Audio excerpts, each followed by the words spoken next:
the Beyond the Border Initiative, and the coming North American Union. The Beyond the Border Initiative is a bilateral meeting between the United States and Canada.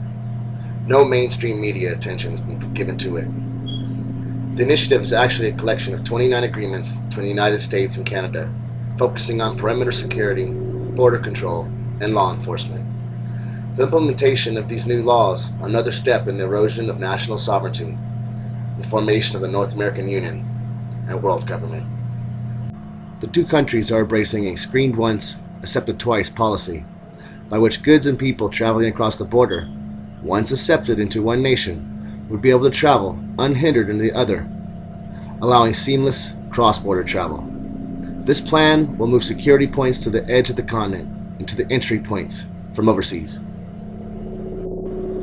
To compensate for the loss of the security at the border in the middle of the continent, the two countries will move and expand security to inspection points where shipments and people arrive from overseas. This, in effect, is the end of the US and Canadian borders and the merging of our two countries. December of 2011, President Obama announced the Beyond the Border, a shared vision for perimeter security and economic competitiveness. March 12, 2012 was the 12th meeting between the two nations, and the results will transform the northern border as we know it. The initiative is one of the final steps in eroding the sovereignty of the United States and Canada, allowing for the formation of the North American Union. Much like the formation of the failed European Economic Union, which was formed through trade treaties and carefully planned integration by steps and not by popular support nor the democratic process. Early March 2012, the U.S. Attorney General Eric Holder and Secretary of Homeland Security Janet Napolitano met with Justice Minister Rob Nicholson and Public Safety Minister Vic Tays as part of the 12th Cross-Border Crime Forum. On the agenda were the following: transnational crime issues, counter-terrorism, smuggling, economic crime, emerging cross-border threats. Both nations signed a memorandum of understanding on the dissemination of exchange information to combat human smuggling and trafficking. The stated purpose of the meetings was to advance U.S. and Canadian cooperation in intelligence, law enforcement, and criminal justice, while in fact it is the complete integration of border control, customs, and law enforcement between Canada and the United States, allowing for further integration of economies and government entities in the future. Reading the stated goals of the initiative, it is clearly a blueprint for the integration of both nations.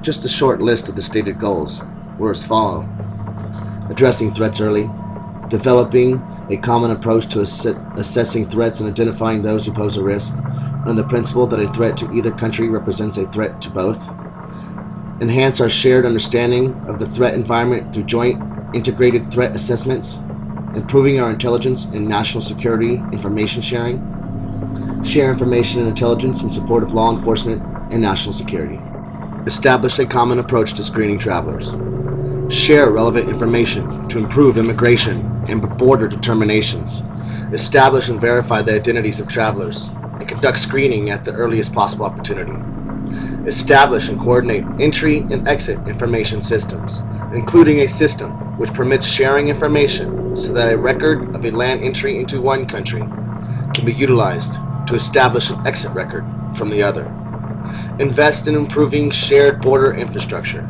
and technology, coordinate border infrastructure investment and upgrade physical infrastructure at key border crossings,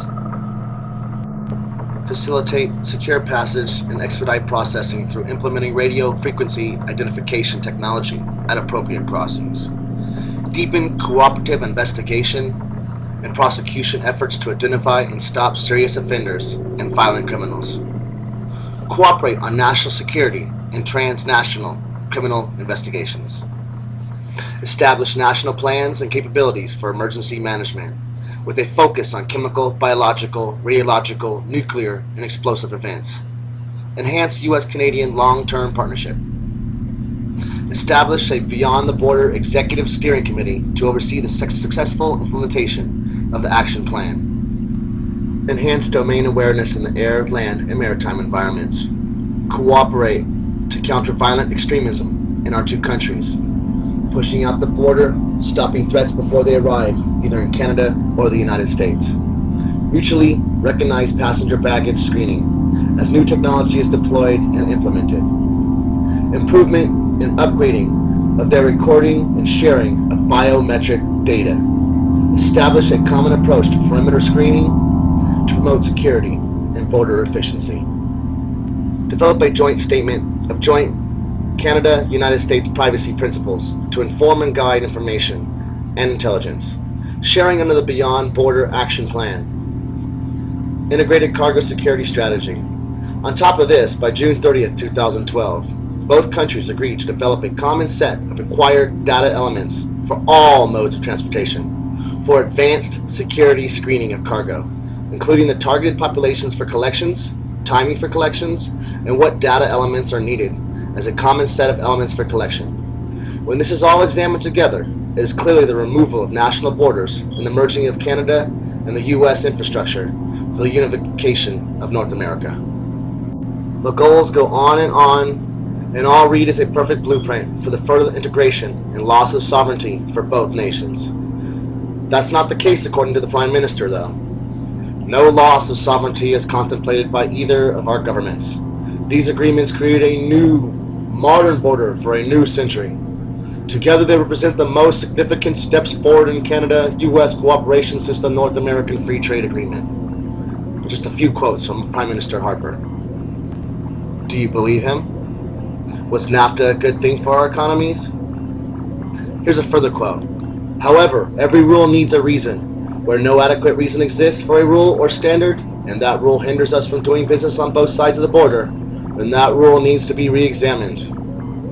Is that like the entire Constitution? Attorney General Holder stated, our productive discussions today at the Cross-Border Crime Forum got a long way toward advancing the key pillar of the Beyond the Border initiative that President Obama and Prime Minister Harper announced last year.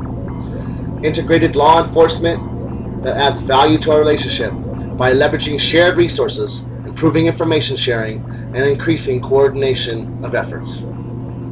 Sounds like integration to me. Secretary Napolitano stated, we will continue to work with Canada to further enhance information sharing and integrate our cross-border law enforcement operations, strengthening the national and economic security of both of our nations. The North American Union has arrived. NAFTA, Security and Prosperity Act, you knew it was coming. It's only going to get worse. The National Defense Authorization Act was only the beginning. I hope you are preparing. Time is running out.